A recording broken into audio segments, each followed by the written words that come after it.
Sõbrapäev. Punane päev. Punane päev, jah. See on nii tore, kuidas eestlased mõnikord teevad asja karmsaks. Et eile siis tähistas katoliiklik, luterlik, anglikani maailm Püha Valentiinuse päeva. Ja Püha Valentiinus on siis armastajapaaride abielu kaitsepühak. Lisaks on ta ka epilepsiaigete kaitsepühak, kannatavate laste kaitsepühak. Aga eestlastel on sõbrapäev. See on nii armas. Aga me kogudusena, kristlastena, me liigume tegelikult ühe väga olulise tähtpäeva poole, mis on kogu kristliku maailma kõige tähtsam püha. Ülestõusmispühad. Aga selle ülestõusmispühadele eelnevad mõned olulised asjad. Teisipäeval on vastlapäev. Ja sellega on palju toredaid asju, rasvased toidud, vastlakuklid, mida ma saan aru juba 3 nädalat juba kõik söövad ja kõikidel on põhjus jõusaalis veetab natuke rohkem aega kui tavaliselt. Aga teisipäevale järgneb kolmapäev, nagu te teate. Ja siis on selline päev, mille nimi on tuhkapäev. Võtsin enda kodust kaminast tuhka. Ma arvan, et see tuhk on umbes 1 või 1,5 puuhalgu on siin sees. Ja kolmapäevasel tuhkapäeval nimelt see, et algab paastuaeg kristlikus maailmas. Eriti tõsiselt peavad sellest kinni katoliiklased ja õigeusklikud. Protestandid natukene vähem, sest me protesteerime igasuguste asjade vastu kogu aeg. Ja me kahtleme ja küsime. Aga tuhkapäeval võetakse tuhka ja tehakse otsa ette rist. Ma ei tea, kas mulle eelista. No ei peagi väga palju olema. Ja miks seda tehakse, on selline, see on üks väga oluline meeldetuletus. Siin purgi sees on väga oluline meeldetuletus. Meile kõigile. Igale ühele. Sa oled kindlasti elad oma elu kõige paremal ja võimalikult kõige paremal viisil. On niimoodi. Sa teed enda elus püüad teha kõige paremaid valikuid. Kõige paremaid otsuseid. Sa lood mingid väärtusi. Sa omad midagi. Sa püüad omada neid asju, mis on sul olulised. Aga see on meie inimlik kokkuvõte, see, kes me tegelikult lõpuks oleme. Suurem osa meie püüdlusi on seotud, väga suur osa on seotud asjadega maailmaga. Aga asjade maailmast jääb umbes nii palju järgi. See on see, mida see tuhkepäev meile meenutab. Ja see on see, mida ka see paastuaeg meile meenutab. Et inimene on midagi enamat veel kui ainult see. Sest kui me ütleme, et me oleme peamiselt meie keha, siis me ütleme, et me oleme peamiselt tuhk. See on esimene vaimulik tõde, mida mina sain teada Jumala kohta. Või esimest korda, kus ma võin öelda, et Jumal minuga rääkis, oli see, kus Jumal rääkis minule tuhast või tahvast. Ma olen seda lugu vist rääkinud teile, aga ma räägin seda lugu. Veel ütled, räägi ikka, Kairil meeldib lood, siis ma räägin. Ma olin noor teismeline kutt ja mul usuasjad huvitasid, aga ma hakkasin neid usuasja seda religioonimaailmale lähenema teiselt poolt, teisest uksest. Ja hakkasime minema uksest, millest ei peaks mitte kunagi sisse minema. Ehk siis ma läksin läbi sellise spiritismi. Ja no te teate seda, ja võib-olla osad teist on ka teinud seda mängu, et saadakse kuskil pimedas ruumis kokku, tehakse kuskile mingi tähestik, võetakse taldriku peale tehakse mingi nool ja siis kutsutakse välja vaimud ja hakatakse nendega suhtlema, nende käest küsima mingi küsimusi. Selline mäng. Ja meie oma sõpradega mõtlesime ka, et proovime seda mängu, aga meil oli kuskilt selline teadmine, et kui sa vaimu välja kutsuda on lihtne, aga tagasi saata on keeruline.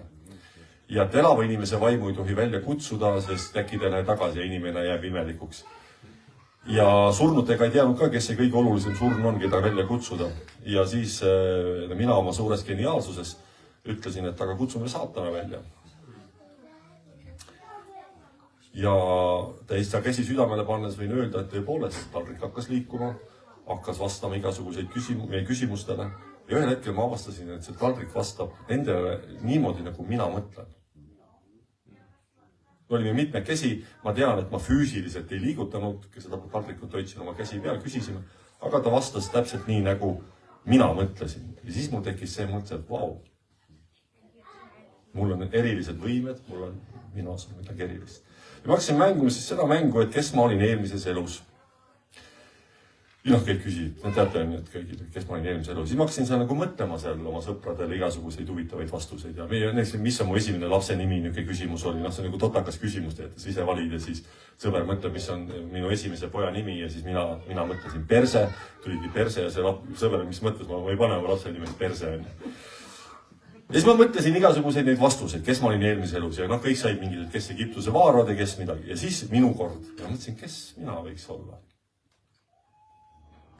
Midagi toredat, midagi mõjukat. Ja siis mõtlesin, Jeesus Kristus. Mina olin eelmises elus Jeesus Kristus. Ja siis sinna paberi peale tuli 4 tähte. T-O-L-M. Tolm. See on see, kus Jumal sekkus ja Jumal näitas, et tead, sa võid mängida igasuguseid mänge. Aga see oled sa tegelikult. Sa võid arvata, et sul on mingid erilised võimed, sa oled eriline, aga tegelikult oled sa tolm. Ja see, kuhu sa oled näpu praegu pistnud, sa poiss ei saa mitte midagi veel aru.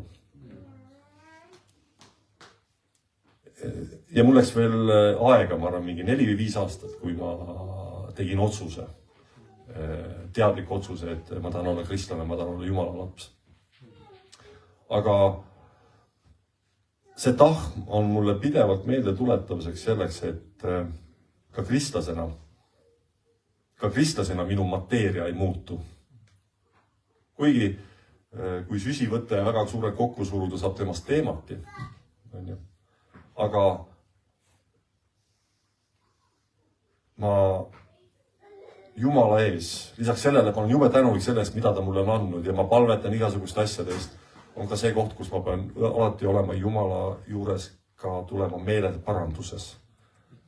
Sooviga parandada oma meelt, muuta enda meelt, kasvada vaimulikult, mitte olla lihtsalt mingi parem versioon iseendast, aga olla see, keda Jumal tahab, et ma oleksin. Sest minu parim versioon iseendast võib olla mingi väga veider moonutus. Ja minu parim versioon iseendast võib olla see, et mul on väga palju mis iganes võimu ja ma olen seda võimu kasutanud kellegi jaoks väga ohtlikult näiteks. Või mul võib olla maailma kõige ägedam välimus ja seda ma koolis alati õpilastele ütlen, et tunnis kõige ilusam inimene on klassi ees, mille poole tuleb vaadata. Siis selle oma välimusega sa võid muutuda ka oma välimuse orjaks. Me teame seda. Sa võid olla väga andekas, sa võid luua väga ägedat muusikat, nagu me täna kuulsime siin. Ja sinu andekus, sa arvad, et see vabandab välja kõik sinu väärteod. Sa võid teha mida iganes, sa võid võrgutada noori alaealisi, nendega magada ja öelda, et ma olen nii andekas, ma ju võin seda teha. Me vajame kõik meeleparandust. Me küll ei ole katoliiklased ega õigeusklikud, me ei pea endale kolmapäeval seda risti tahmaga otset tegema, kuigi võib.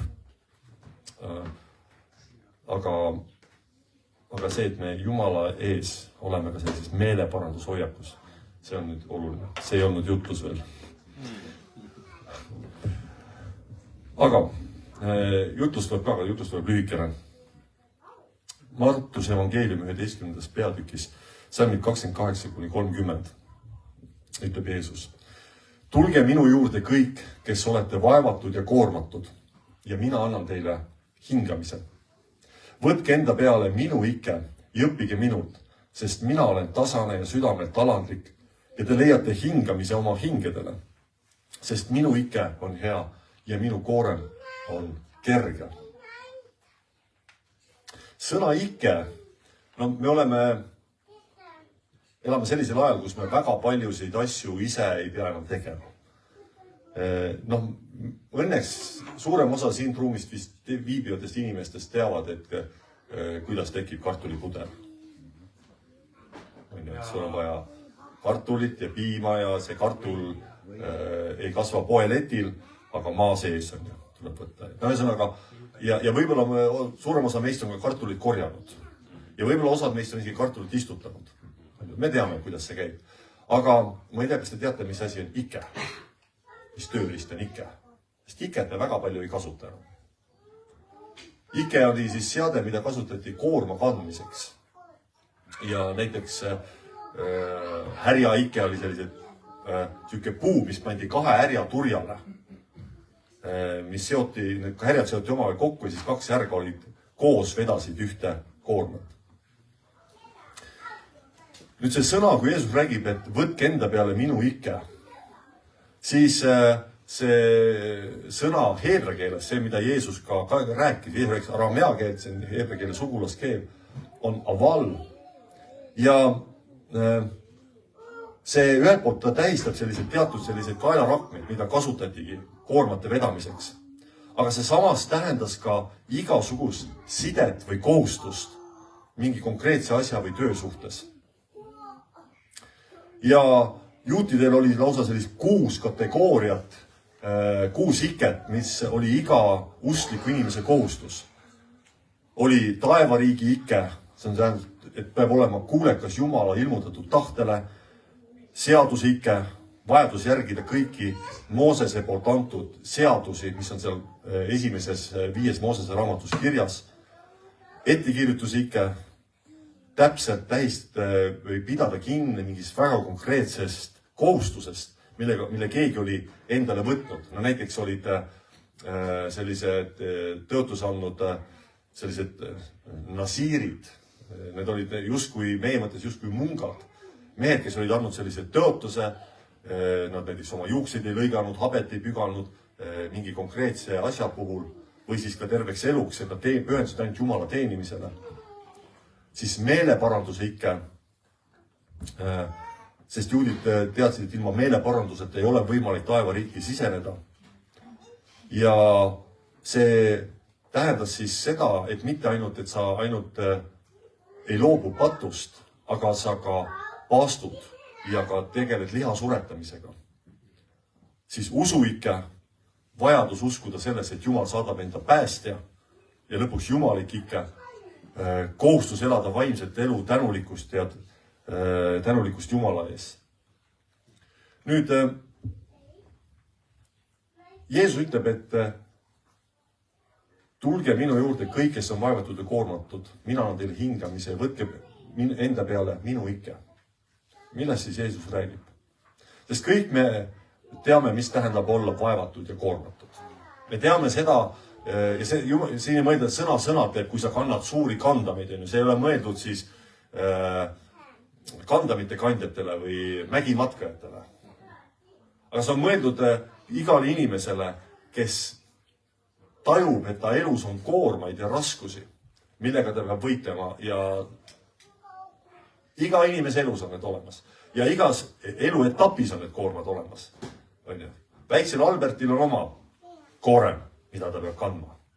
Tal on omad sellised mured ja võitlused. Ja siis suurematel lastel on juba suuremad asjad. Täna kuulsime, et selle ütles, et ta on 13-aastane. 13-aastane tüdrukul on oma koormad, millega ta peab kandma. Ja omad võitlused. Ja täiskasvanutel on omad koormad ja omad võitlused. Ja sageli need on proportsionaalsed, need kasvavad. Jeesus ütleb, et tulge minu juurde. Aga mis see Kristuse ikke siis on? On huvitav see, et see Jeesus ütleb, et minu ikke on hea ja ma vaatasin, mida see hea tähendab siis. Mis tähendab, Jeesus ütleb, et minu ikke on hea? Ja ma ei tea, kas see on Jumala teadlikult, kas Jeesus kasutab siin väga teadlikult seda keelt. Aga kreeka keeles, nii kuidas Uues Testament on kirjutatud, siis see hea on, kreeka keele sõna on Christos ja Messias on Christos. Väga huvitav. Christos. Ja see Christos tähendab, et see on sobilik. See on milleski kasulik. See on vooruslik. ja meeldiv. Et Jeesus ütleb, et minu ike on sobilik. See on millekski kasulik. See on vooruslik ja see on meeldiv. Jeesus mitte kuskil ei ütle, et minu ike on kerge. Ta ei ütle seda, et ike on kerge. Ta ütleb, et võtke enda peale minu ike ja minu koorem on kerge. Aga Kristuse ike ei tähenda, et see on alati kerge, kuid see on hea. Ja mõtleme seda moodi, et ma ei tea, kui sa oled pidanud seljakotiga, rasket seljakotti vedama. No, koolilastele alati on see rasket seljakotid. Aga ma ei tea, kui paljud meist on seda niisugust vanakooli seljakotiga käinud matkas, mis oli nõukogudeaegsed seljakotid, mis tegelikult oligi niisugune riidest kott. Ja siis panid asju täis ja panid selga ja sellise kotiga pead asju. Või näiteks kartulikoti, suurt kotti oma seljas vedama. See võib olla niisugune tore jõusaali harjutus, saab palju mustreid teha, aga üsna ebameeldiv kanda. Nüüd selleks, et see koorma kandmine oleks kergem, on vaja sellist raami. Kui sa selle raami paned selga, paned sinna koorma peale, siis selle koti kandmine on kohe kergem. Ja vaadake, see on nii kummaline, sest see raam on ise juba lisaraskus. Ja see lisaraskus teeb koorma kandmise kergemaks. Sest see koorem jaotub ühtlaselt keha peale ära. Ja kui Jeesus ütleb, et minu ike on hea, siis ta ütleb, et minu ike teeb ka koorma kandmise talutavaks. Me kõik oleme koormatega ja osad koormad on meist üle jõu käivad. Väga rasked. Aga koos Kristusega muutuvad ka need koormad talutavaks. Millegi pärast kristlaseks saamine, Kristuse juures olemine ei tähenda, et kõik koormad kõrvaldatakse meie elus. Eile oli mul vestlus ühe inimesega, kes küsis mu käest nõu, ütles, mida ma pean tegema uskliku inimesega, kes väidab, et palgatööl käimine on orjamine, orjatöö tegemine ja seda ei peaks üldse tegema.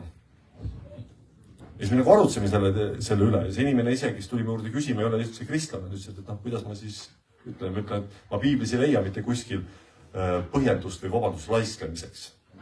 Et sa ütled, et kõik õnnistused peavad mulle tulema ja sa unustad ära, et Jumal on tahtnud, et sina oleksid õnnistuseks teistele. Kui sa ei tea mitte mingit muud põhjust, milleks tööl käia, siis see võib olla hea tööl käimise põhjus, et sa võid õnnistada kedagi teist ka. On ju? Sest muidu see mina, minu ja mulle, see tüüp ei saa kunagi piisavalt. Nii kristlastena meil on ka koormad, aga koos Kristusega on nende koormate kandmine vähemalt talutav. Või siis ka see muutub kergemaks. Sest Jumal jaotab ka need raskused ühtlasemalt laiali. Ja siin on ka see, et osa sellest koorma kandmisest, mida Jumal on mõelnud, toimub ka läbi koguduse. Miks on kogudusel väga-väga oluline roll? On see, et ma ei pea kõiki koormed enam üksinda kandma. Et mu kõrval on õde või vend, kellega ma saan ühelt poolt jagada seda, aga kellel võib-olla on ka piisavalt varustatust või kelledel on, ma ei taha öelda, et ainult ühel inimesel peab olema, ühel perekonnal peab olema piisavalt varustatus koguduses ja ülejäänud kogudus vaatab kõrvalt, kuidas üks perekond või kaks perekonda siis varustavad kõiki teisi. Aga et koguduses on olemas seda ka ressurssi, et praktiliselt aidata. See on kristluse nägu, praktiline tegutsemine. Ja kui Jeesus ütleb veel, et minu koorem on kerge, siis miks ta seda ütleb? Võtke enda peale minu ike on hea ja minu koorem on kerge. Kas on siis see, et Kristus on midagi väga kergekaalulist? Et Kristus on midagi väga lihtsat? Ühelt poolt see on tõesti niimoodi. Ühelt poolt on Kristus väga-väga lihtne. Ma mäletan, kui ma olin saanud kristlaseks ja lugesin piiblist mäejutlust ja ma olin sellest vaimustuses, siis ma mäletan, et ma andsin seda lugeda enda, palju meil vahet 6, ma olin siis 17-aastane ja mu õde oli 11-aastane. 11-aastasele õele lugeda mäejutluse mingit osa, mitte kuidas sa sellest aru saad, et see on väga lihtne. Noh, ja see on mingid ütles, et kui sa niimoodi elad ja siis see ongi nagu hea, mõtlesin, vau. Et 11-aastane tüdruk sai väga hästi aru kohe, väga lihtsalt. Et ühelt poolt on Kristus väga lihtne, aga Kristus ei ole kuidagi kergekaaluline. Sest miks on see koorem, Kristuse koorem kerge on see, et Kristus on raskem osa koormast juba ise kandnud.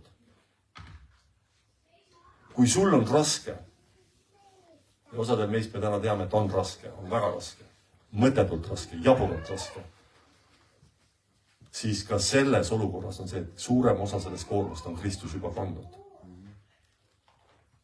Kui sina oled ühel hetkel olukorras, kus sa mõtled, et ma ei suuda, siis tegelikult Kristus on raskem osa juba kandnud. See raskem koorem on patt. Ühelt poolt see patt on tõesti midagi sellist, nagu see tahtsingi, et me nagu ei näe seda, me ei tunne seda. Aga patu koorem tuleb millest siis? See tuleb sellisest lisaraskustest, mida patt endas kannab. See on süü, häbi, viha, kättemaks, himu, uhkus, isekus, rumalus, laiskus, tigedus, ülbus, andestamatus, hirm. See kõik on see lisakoorem, mida patt endas kannab.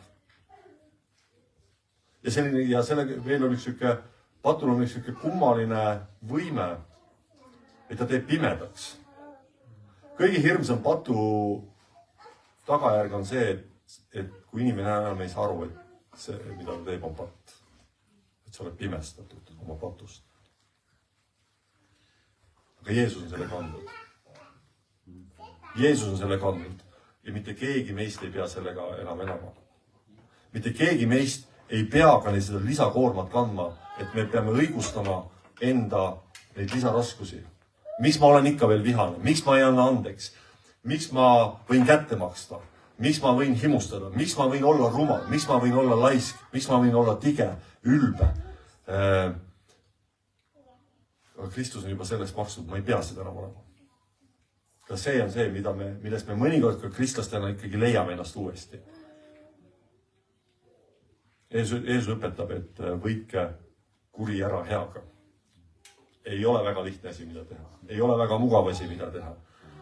Ei ole asi, mida me üldse väga tahaks teha mõnikord. Et mõnikord tahaks vastu hambaid anda. Kusjuures mõnikord peab andma vastu hambaid. Mõnikord peab andma vastu hambaid. Ja mõnikord see vastu hammaste andmine võib olla pääsetee kellelegi. Et keegi on kellelegi õigel hetkel, mitte igas olukorras, mitte siis, kui tunne peale tuleb, mitte siis, kui et ma ei oskagi muud moodi rääkida, kui ainult rusikatega, mitte ainult füüsiliselt, vaid verbaalsete rusikatega.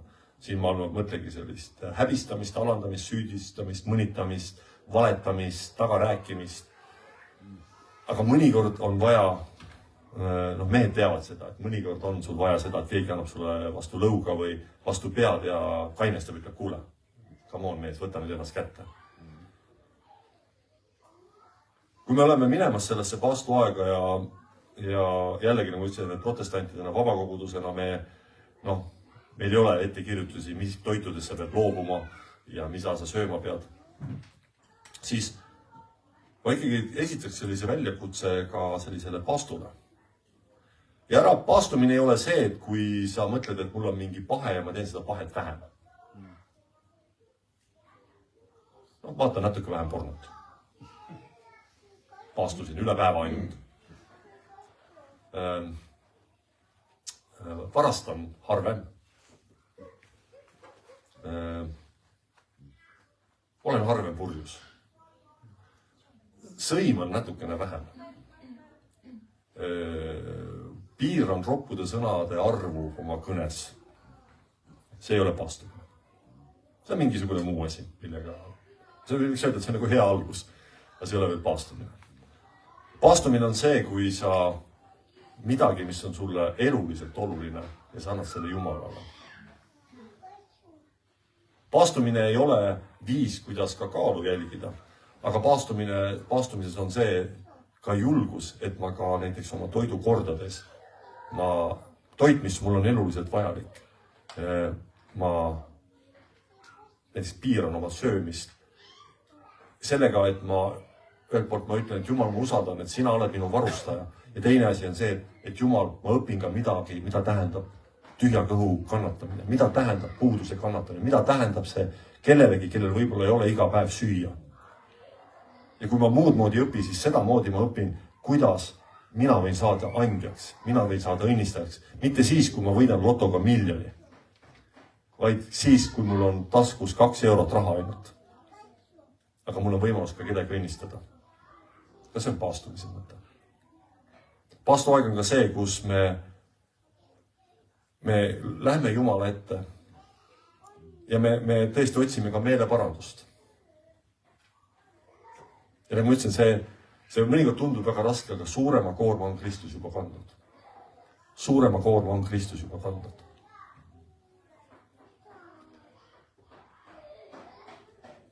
Tulge minu juurde, ütleb Jeesus, kõik, kes te olete vaevatud ja koormatud. Mitte mõned. Mitte need, kes on täiesti ainult, me saame aru, et inimene käib juba varegeid ringi. Vaid ka siis, kui sul on kõik justkui väliselt hästi, siis kui sul on, sa võib-olla ei pea väga palgapäevast palgapäevani elama, sul lapsed on enam-vähem normaalsed, saad iseendaga hakkama. Aga kui sa oled vaevatud ja koormatud, kui sul on vaev või koorem, siis ütleb, tulge minu juurde.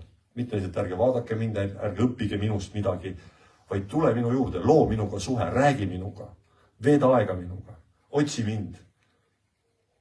Ja mina annan sulle hingamise. Sa ei pea läbi tegema mingid meditatsioonikursusi, mingid laagrid. Aga see on Jumala king sulle. Sa ei pea maksma mingit raha kellelegi, et saada mingi kõrgem valgustatuse või vaimsuse tase, et siis võib-olla sa hakkad asjadest tõeliselt aru saama.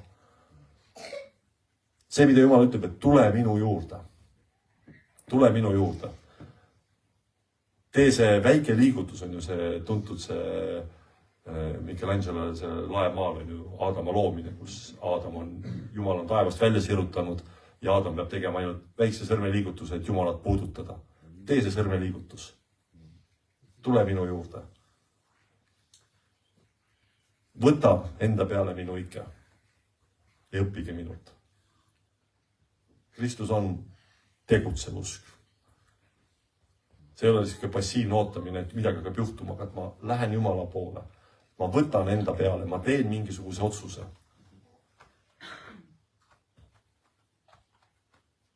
Ja minu ike on hea, Kristus. Kristus on hea. Jumal on hea. Amen.